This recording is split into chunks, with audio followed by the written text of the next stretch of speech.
Okay, the passage that we are considering here this afternoon comes from the Gospel of Luke. So if you happen to have your Bible with you, I'd like you to turn to Luke chapter 22. Sean, if you'll take note of this, I was going to begin reading at verse 1. What I'm going to do is I'm going to draw attention to some of those opening verses in the sermon itself as part of the context. So I'd like to, if you go to verse 14, we'll start there. Very good. And we're going to read through verse 23. And then also what we're doing is we're continuing in our catechetical series, taking a look at, as kind of a follow-up from last week, the doctrine or the teaching of God's providence. And if you remember, if you were here last week, we looked at providence, the teaching of providence as this, that when we talk about providence, we're saying that providence is the almighty and ever-present power of God, whereby, as it were, with his hand, God upholds and he governs, or he rules over all things that happen in our lives and in the events of this world, so that nothing comes by chance, but all things come from the hand of God. So what we're really confessing is that we don't believe in chance, random happenings on one hand, but we don't believe in fate either as just something that happens in our lives as a result of impersonal forces beyond our control. But we think about this. Whenever you think of providence, just think of this. Think of not my hand, but God's hand, directing all things. Okay? And we see actually an example of that in our passage here this afternoon. I just want to add this one thing. What we're doing is we defined the doctrine of providence last week, but now what we're doing is we're applying that teaching to the adversity that we experience in our lives upon occasion and the evil that we see in the world.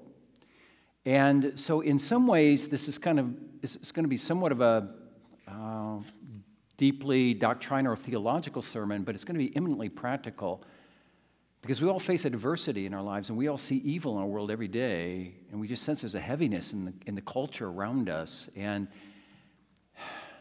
what are we supposed to do with that? Because God controls all things, even the evil that happens in the world. And if that's the case, well, then all of a sudden things start going on in your head like, well, then does that mean that God's the origin of evil and that God's responsible for evil? Or are we responsible? And if we are responsible, then why is that if we're only carrying out the providential will of God in our lives? Stuff like that. It's called the problem of evil question. And we're going to be considering that this afternoon. So Luke chapter 22, verse 14. This occurs at the time of the celebration of the Lord's Supper. This is the night before Jesus was betrayed. And when the hour came, he reclined at table, and the apostles with him. And he said to them, I have earnestly desired to eat this Passover with you before I suffer. For I tell you, I will not eat it until it is fulfilled in the kingdom of God.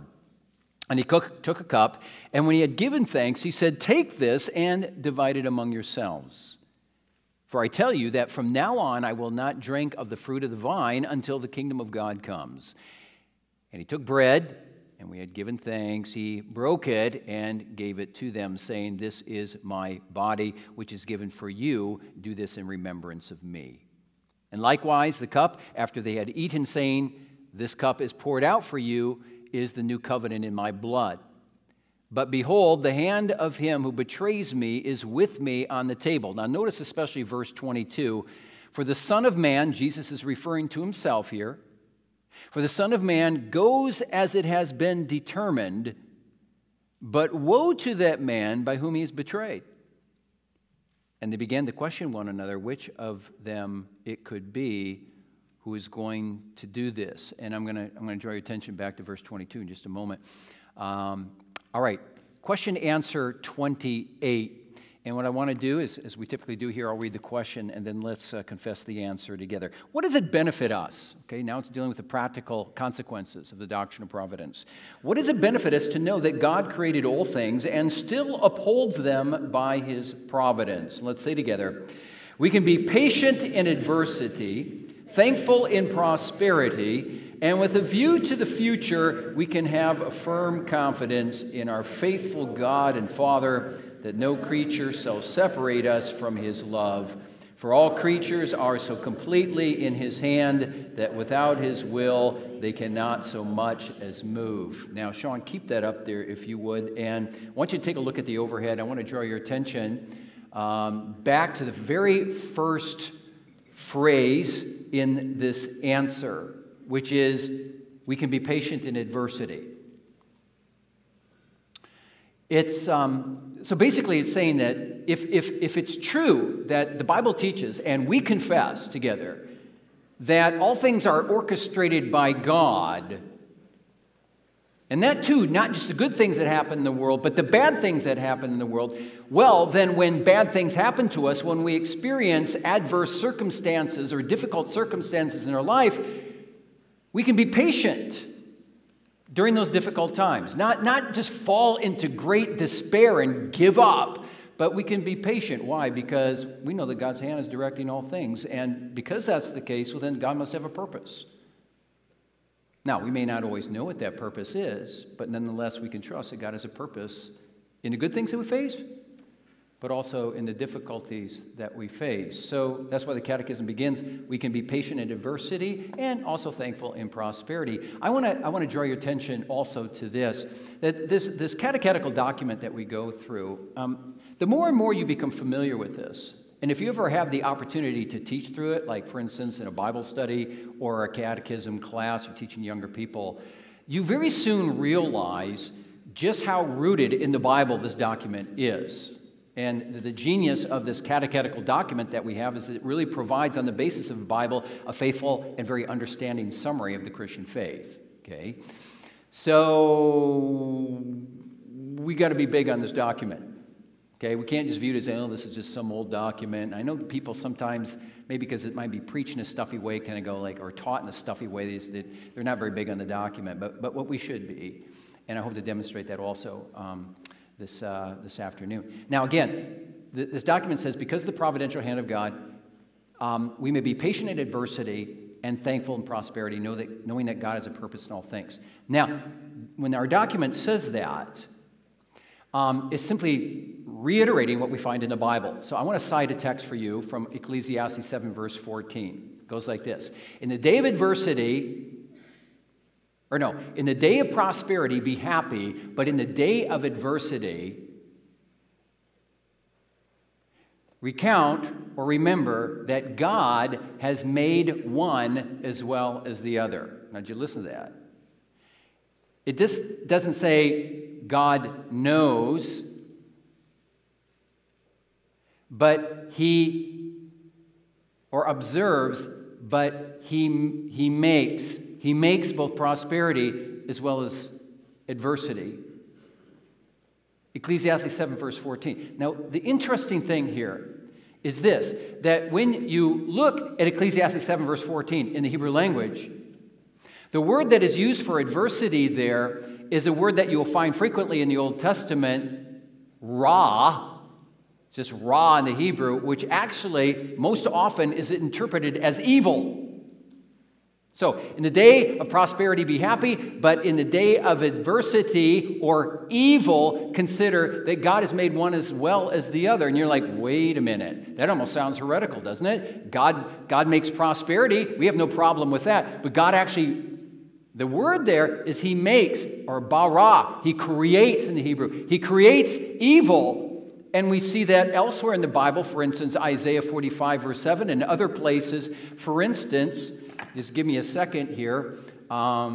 This comes to mind. And I was just reading this, actually, in my own Bible reading yesterday from the book of Job. And if you grow up in the Christian faith, you know that Job was a figure where the very first thing the Bible says is he was a blameless man, and yet God puts him in the midst of great adversity. In fact, he even allows Satan to have his way with Job, and as a result of that, Job experiences great pain in his life, including the death even of his own children and the loss of his own health. And Job's like, Lord, why is this happening? I've been a righteous man, and I'm not sinning against you. And all his friends are going, no, you did sin against God. And Job's like, I don't understand this. And Job is left with mystery. And so in a sense, he's wanting an answer from God. Why is this adversity happening to me? And then you remember, if you know this book, at the very end, the sovereign God comes to him in a whirlwind.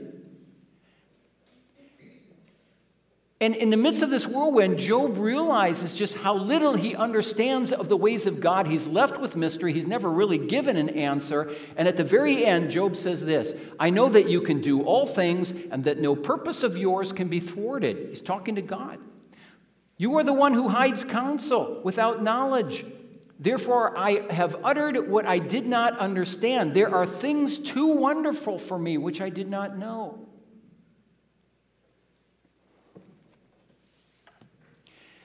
Yeah, it's called the problem of evil question, and it is a difficult question. We have to recognize that as Christians, because we're going like, okay, if we do believe that God is sovereign and He controls all that comes to pass, well, then that also includes evil. And we go, yeah. Well, if that's the case, then is not God Himself the originator of that evil, the author of evil, and isn't He to be held actually responsible for that evil? And the answer is no, no, no. Human beings are responsible for evil, but then why is that the case when God orchestrates all things? How can He blame us? He's the one who's behind it all. You see the difficulty? Yeah, I told you we're going to kind of get in some doctrinal theology, deep stuff. Well, let's go on to fill this out a little bit more, and there's many facets to that. We'll try to fill in some of those things. All right, so Luke chapter 22. Very quickly, it's the night before Jesus' crucifixion. Jesus is, first of all, celebrating the Passover, and then in fulfillment of the Passover, he's celebrating the Lord's Supper.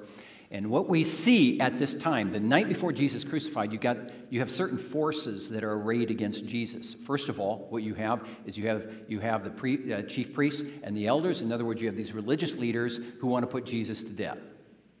And the reason why they want to put Jesus to death is because they are jealous of him. They think that Jesus is engaging in blasphemy, and they are concerned really that he's a heretic. And there's a number of individuals among the Jewish people who are going after Jesus, after this popular figure, and they're concerned about that, so they want Jesus put to death. But they're not the only ones. Because behind this all is also Satan himself. And then in addition to the religious leaders, and in addition to Satan, you have one of Jesus' disciples, Judas, who we know is the great traitor, right? So you got these forces arrayed against Jesus. Take a look at, if you have your Bibles, Luke chapter 22, beginning at verse 3. We read, Then Satan entered into Judas, called Iscariot, who was of the number of the 12. So he's one of Jesus' disciples. And he went away and conferred with the chief priests and officers how he might betray Jesus to them.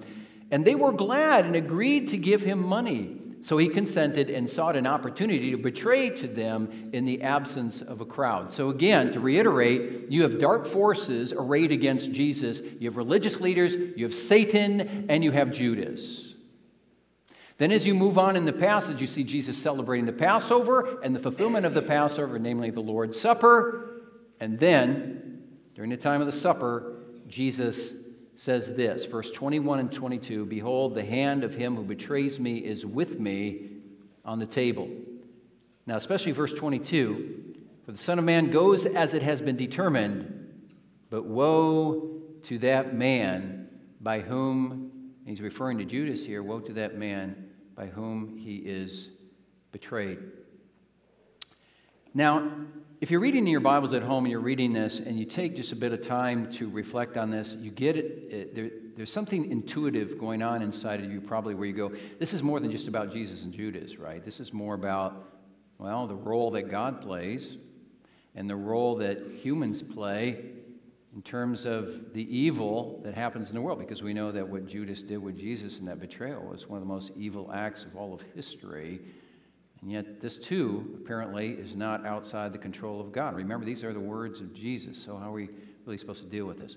Well, what I want to do, for the sake of time, is I want to just deal with verse 22, and it's really divided into two clean parts. You got the first part where it says the Son of Man goes that has been determined, but then the second part, relating to Judas, is woe to that man by whom he is betrayed. So let's deal with that first phrase. For the Son of Man, so we have two men mentioned in verse 22. You got the Son of Man, who's a reference to Jesus, and particularly the humanity of Jesus. And then what we have is the man Judas. So first of all, the Son of Man, Jesus Christ. For the Son of Man goes as it has been determined. What is Jesus saying here? He's saying, Everything that has transpired in my life and is transpiring right now and what will transpire in the future, whether it be the blessings of ministry, but especially the hardships, my suffering and my crucifixion, which is coming up tomorrow, and all the pains and all the torturous difficulties with that, Jesus says it's all been determined. In other words, what is happening to me and what's transpiring in my life is not something that just happens to be occurring to me. This is a part of the overall plan of God. It's all been determined. That's what the text says. Deal with the wording of the text. It's been determined. It has been determined. Now, what's kind of interesting here is that this word that Jesus uses here for determined, and again, remember, this is a catechetical series, so it's more of a teaching type of sermon. That's good. We have the word determined is used at other times in the Bible, and it's interpreted in other places as predetermined or pre-planned, we could say. So Jesus is saying everything that's happened to me has been determined by whom? Well, obviously God. It's been pre-planned by God. Really, if you want to dig into this, what Jesus is saying is everything that's happened to me has been planned. It started in eternity with my Father. Is taking place in time through the foreshadowings and through the predictions and prophecies of the Old Testament, and now it's being fulfilled in my life. And what's very interesting is that when you take what the Bible says about the life and the times of Jesus, you see, if you pay close attention to it, that Jesus himself was very self-consciously aware that what was going on in his life, things that he was receiving, but things that he was actively doing in his ministry was part of the overall plan of his Father. Everything. Oftentimes in Jesus, you will see him, or you will hear him say, or you will read him say, and thus the scripture must be fulfilled. In other words, Jesus understood it was all prophesied, it was all predicted, it was all part of the plan of his Father that he should have to go through what he went through. Listen to those words again. The Son of Man goes just as it has been determined.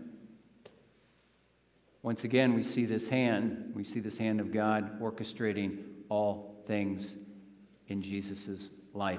But then he follows that up with this phrase, but woe to that man, namely Judas, by whom he is betrayed. When that word woe is used in the Bible, sometimes Jesus will use that against the religious leaders, the Pharisees. Woe to you, scribes and Pharisees, hypocrites, sons of vipers, sons of hell. What Jesus is doing upon the religious leaders is he's issuing upon them what we call a covenantal curse. So first of all, Jesus is saying, all things in my life, including this betrayal, has been determined. And yet at the same time, he's saying, but woe to this man, Judas, this cursed man, for bringing out really what has been determined. And then you start thinking about this, and you really start grappling, and you're kind of going, okay, well, all things are happening here, but now God is still holding Judas responsible for what he did. Does that, for a lot of people, this doesn't seem very fair, right? It doesn't seem very fair. This is, what Jesus is saying here is really, we need to understand this. There are many places we could go, but for the sake of time, I want to take you to two places, okay? Elsewhere in the Bible that demonstrate this idea of God planning all things that take place, but holding, and even evil, but holding people responsible for the evil that they commit in fulfillment of that plan. So I want to draw your attention to two passages. The first one is Acts verse 22 and 23. We put that up there. Okay, very good. Draw your attention to this. This is very interesting, and this is all relating to Jesus again and God's plan and people being held responsible. The context of Acts chapter 2 is this. The Holy Spirit has been poured out upon the church. That Spirit fills the Apostle Peter, who was once timid and who once denied Jesus 3 times. It fills Peter to preach the gospel with power and with persuasion, and he's preaching to hundreds of Jewish men who are listening to him. And this is what he says at one point. He says, men of Nazareth, okay, he's drawing attention to their Jewish background. Hear these words, Jesus of Nazareth, a man attested to you by God with mighty works and wonders and signs that God did through him in your midst, as you yourselves know. This Jesus delivered up by the definite plan, or other words, sometimes you'll see other translations using these words, determined will and foreknowledge of God, you crucified and killed by the hands of lawless men. Now, this is very interesting. There are some Christians who will look at this and they'll see the evil that happens in the world, and they'll simply say, well, yeah, God's in control of it in the sense that he knows that it's going to happen. Foreknowledge. But if you look closely at the text, this is more than God knowing ahead of time what's going to happen. It's God planning it, God determining it. That's what Peter is saying. So God determines that Jesus should be crucified and killed. But who's the one who does it? Does God himself, in a sense, directly kill Jesus? No. It's the lawless men, the hands of lawless men, who do this. These lawless men being more than just Judas through his betrayal, but we have the Roman government and Roman soldiers and Pilate combining with the religious leaders of Jesus' day who reject him. They're joining forces, if you will, in putting Jesus to death. All a part of the definite will of God. But they're held responsible. They're the lawless ones. And it's getting our noggins going, right? And so what's interesting here is notice what it says there in Acts 2, 22 and 23. He was killed by doesn't say he was killed by lawless men, killed by the hands of lawless men. This is very interesting. Now you got two hands at play. You got the hand of God, and you got the hands of evil men. God's sovereignty, but also we have human responsibility. Okay? God controlling all things, humans being held responsible. Look at the second one from Acts 4. In the city, more speech. In the city there were gathered against your holy servant Jesus, Herod and Pontius Pilate and Gentiles and the people of Israel. Notice they're combining forces again to do what? To do their evil deeds, to do whatever there's God's hand, to do what your hand and your will had predestined or predetermined to take place. Wow.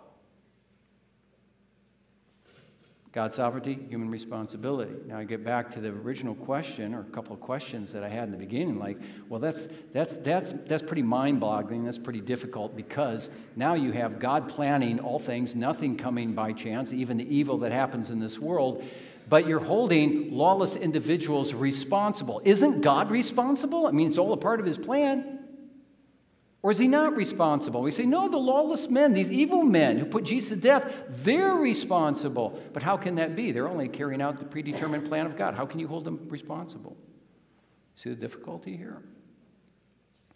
This is why theologians have drawn a distinction. And whenever you teach the Bible, whenever you teach theology, I think it was St. Augustine, a church father, who said, he who distinguishes well thinks well.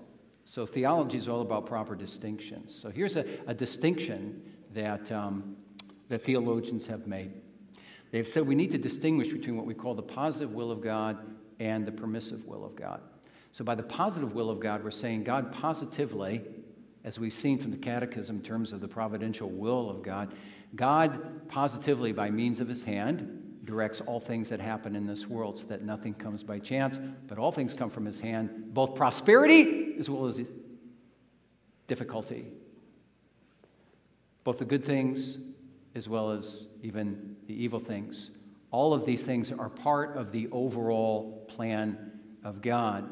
But when it comes to the matter of evil that occurs in this world, what theologians are very careful with this, and they say, well, what this is it's part of what we call the permissive will of God. And that term permission is used in the context of evil. So the idea is this: God orchestrates all that happens in this world, even the evil that happens in this world. But he does not, and this is very important that we understand this, he does not coerce or force the hands of individuals to do the evil. What we have to understand is that these evil individuals naturally work according to their own natures, and because their nature is evil, they will commit that evil.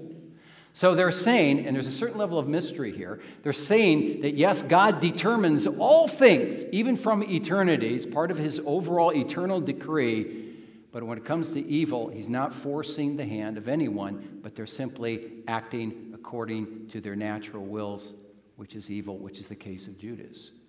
Okay, or to put it kind of a little bit roughly, perhaps. Here you have Judas, one of the disciples of Jesus. We never get an indication in the Bible that God says, okay, Judas, you are part of my overall plan, and so now I want you to fulfill my plan for Jesus and his crucifixion so they can secure the redemption of my people. I want you to perform this evil act of betrayal upon him. And Judas goes like, no, I don't want to. And God says, well, it's part of my plan. No, I really don't. It's not, God is not like a parent who wants a kid to do something that the kid doesn't want to do. You never get an indication that Judas is fighting God. Judas is simply carrying out the evil that Satan has already sown in his heart. And he ends up betraying Jesus. So this is why we talk about this distinction between God's sovereignty and human responsibility. In this case, Judas's responsibility. Now, is there a certain measure of mystery in this? Sure there is, But, what we have to understand is that this whole issue of God's determination of all things and human responsibility, or God's sovereignty and human responsibility, the Bible never really seeks to fully resolve those two tensions. It merely states them. Just merely states them. So the question is, how do we need to respond to that?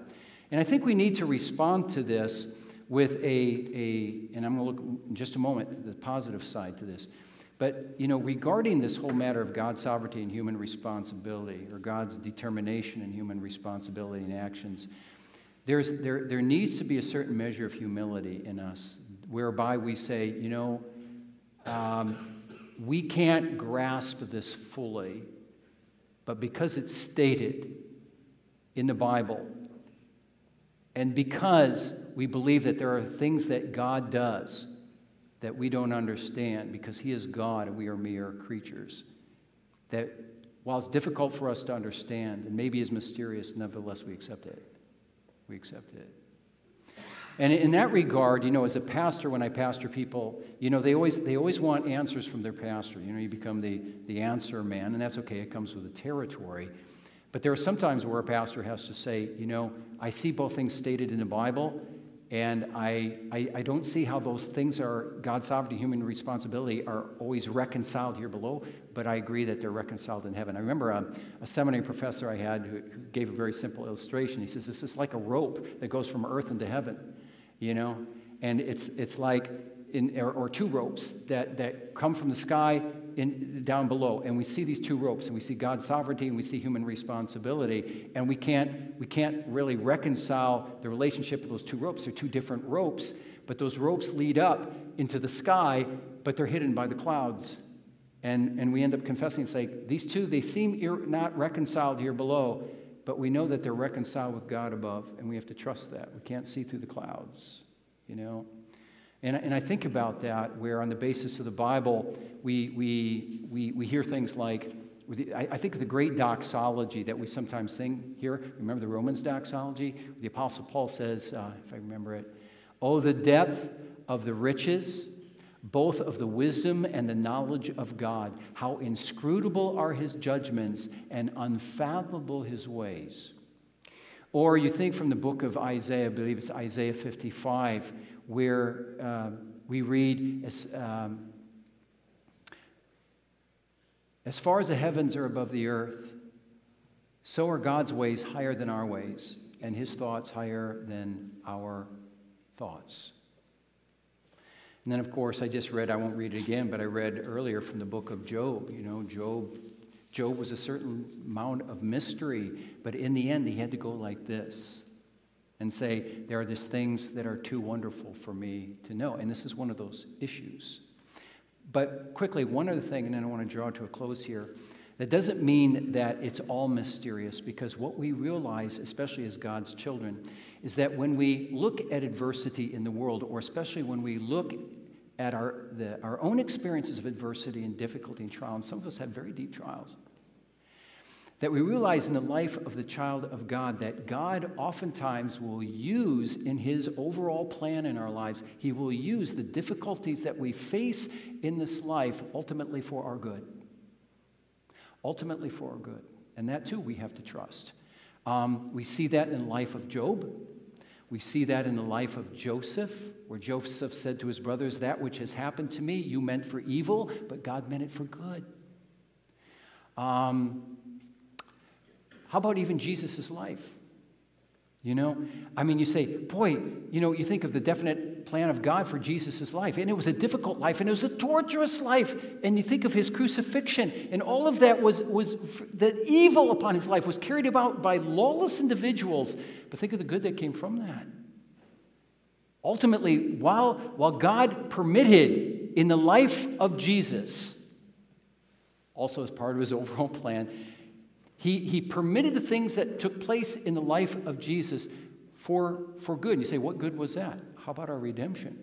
How about our freedom from the guilt of and the power and penalty of sin? How about an eternal inheritance? All of these things.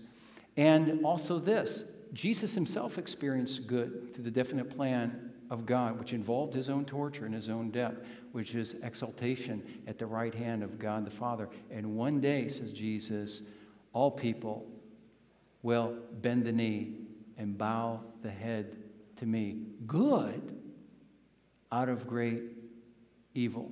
And some of us have experienced, I think, that as well, so that whatever adversity you go to and maybe go through, and maybe that's happening to you right now, that's why the Catechism says we got to be patient. You got to be patient because God has a purpose in that. In the life of his children, he always brings to our lives a certain measure of good out of evil or adversity that comes our way. And we don't always realize that at the time. Sometimes it takes years. And in that regard, I want to leave you with this, just kind of on a practical note. And I know I've mentioned this before, and I have to be careful. I don't mention it too many times. But in regard to this, I think it will illustrate kind of what we're looking at. You know, I mentioned to you a number of times where the death of my brother when he was 27 in a motorcycle accident.